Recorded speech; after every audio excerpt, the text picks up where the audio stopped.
Hello, my friends. Hope everybody's doing all right, considering the craziness that's going on right now in the world.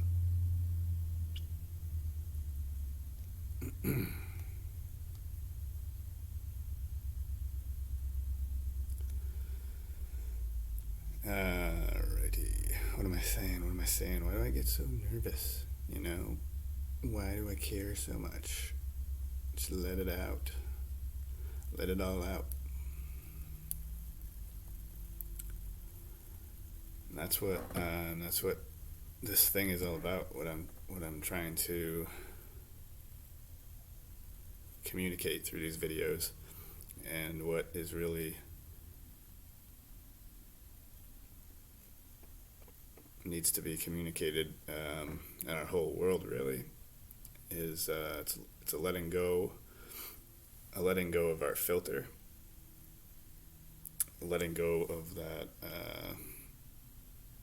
safety valve that everybody has inside of them that keeps them from saying what they really mean or doing what they really want to do.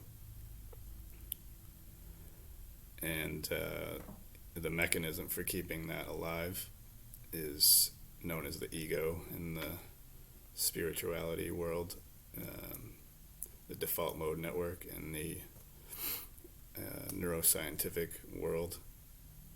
And in our collective world, what you could call the collective ego is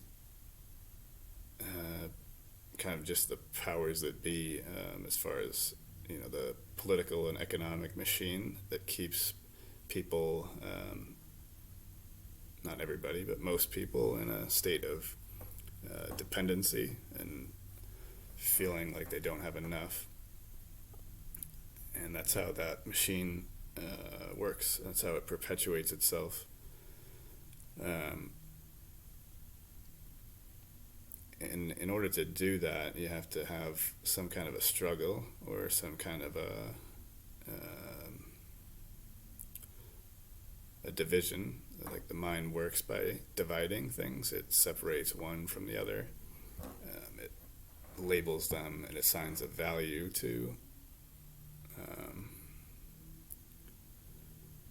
one outcome or one storyline. It chooses, or it tries to choose one of those continuously between these two things. And so we create this duality inside of our minds that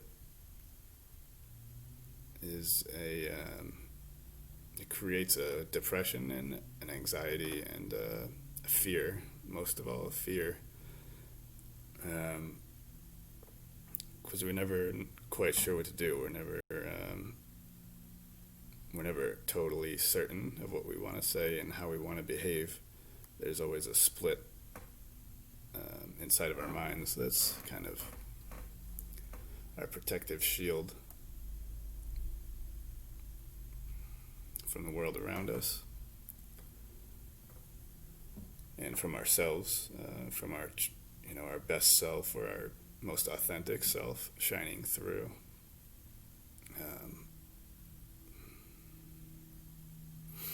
So what we're seeing right now is really the extremes of the ego, or the extremes of this polarity and this division playing out, both for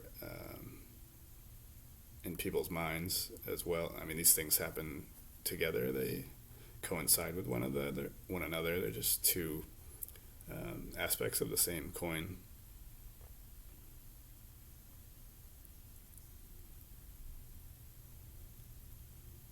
So in the inner world, we have that conflict of thoughts, that insatiable assigning of values of good or bad, or one thing should be avoided, one should be sought after. This continual divisive process, and in the world of politics, that is manifesting itself pretty obviously right now. When you have two sides, talking about the U.S. election, obviously, two sides that are, just bitterly opposed to each other, and they can't. There's no way of reaching. There's no way of reaching an agreement in that situation, or a compromise. Not because one doesn't exist, but because the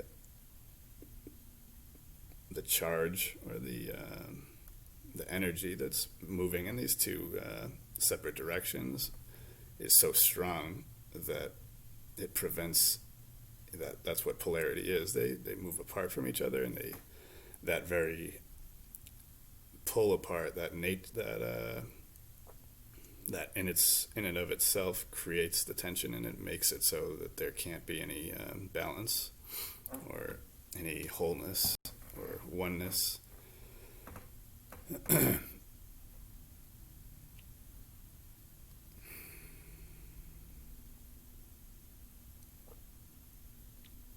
And so we create this. It isn't something that just happens randomly. Nature does not. Well, we are nature, but it's not necessary, or we don't come into the world in this fashion.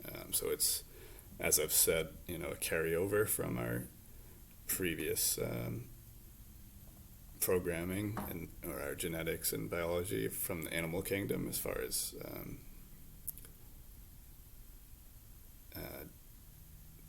dominating one another or having power over another person.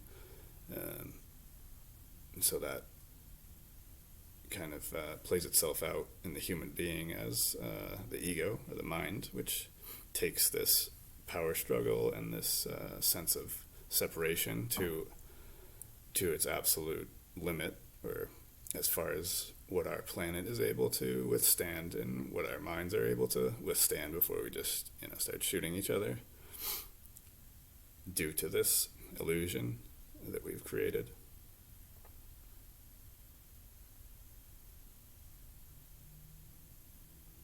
And so, as I've outlined before, we provide the energy for this. It's not involuntary, although it is unconscious for the most part. We don't really notice that we're doing it. It's just kind of hereditary, and that's what we're used to, and that's what we see around us. So it's just a self-perpetuating machine that we've got, both inside of our minds and outside of us in the world around us.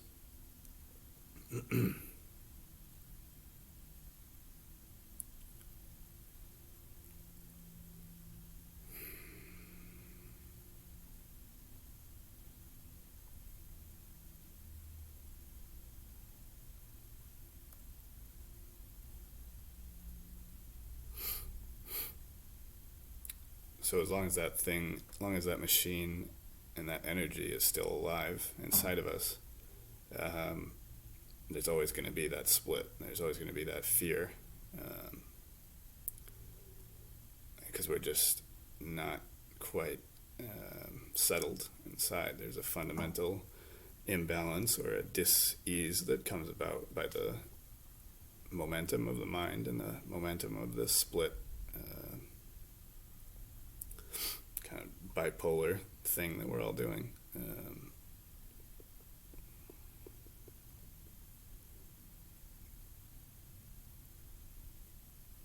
And that just has to be let go of. That's what the process of meditation involves. It's an acceptance that we have this machine going on inside of us that needs to be just run out. It's not complicated. It's a very simple thing, and but it's difficult because we've got so much invested in this story that we have of us versus them and this versus that. This machine just has a lot of momentum to it that has to be, you have to be patient with that, because it's just, that's the nature of how biology works, and the science of our mind, and how any muscle works. It's just, we've got to gradually let go of it. And that's what can lead to peace, and that's what leads to enlightenment, if you want to use that dirty word. And as I said in one of the blogs, or the John Lennon quote of just give peace a chance. You gotta be patient and just try it, and because what we're doing is quite obviously not working, but we're just so invested in it. It's tough to let go of, but there's no reason we can't do it. It's as good a time as any right now. So as we're going into this kind of strange time right now, it's the most valuable thing I think we can do in terms of our outer world and connecting and communicating with the people around us is bringing that patience to it, bringing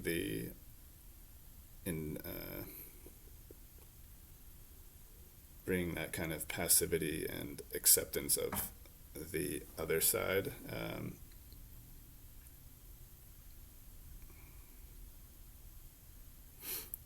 Because they are you. They have something to offer on the other side.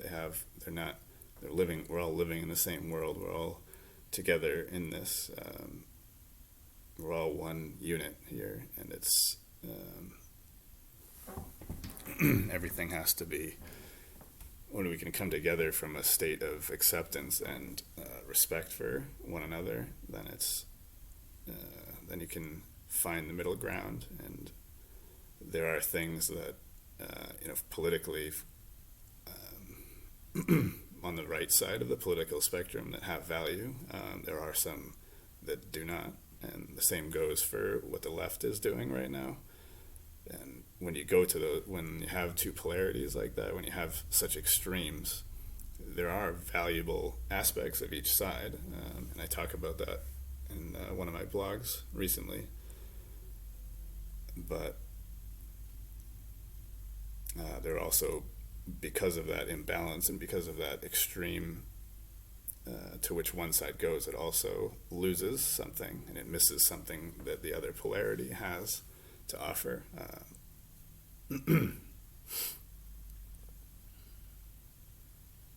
The love and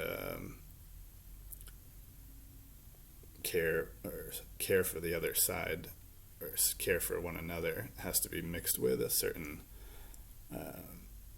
confidence, a certain certainty of oneself, and a certain independence that needs to be respected, or an individuality and a creativity that everybody has. So when you go too far in that direction, you kind of move away from, it's become so individualistic, and that we don't necessarily care to listen about the other side, or we don't care about other people. But on the other extreme, if we give too much, if things are too easy, too controlled, and it becomes overwhelming, and it crushes the sort of freedom that the other side has to offer. So it's freedom and love coming together, or freedom and selflessness coming together. And that's what's needed for peace internally, and that's what we've got to do externally. If we can just put down the anger, which the media obviously feeds to us, but if we can put that down and inside of ourselves, it starts to happen outside as well.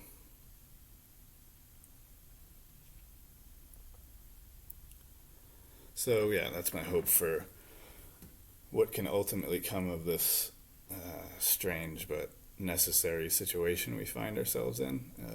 I have a sense that it's going to be a little ugly, or it's going to be a little bit of a bumpy ride for the short term, but I think ultimately we can.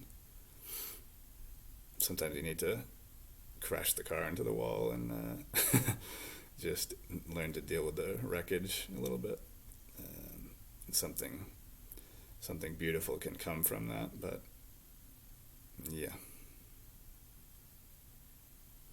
think that's about it.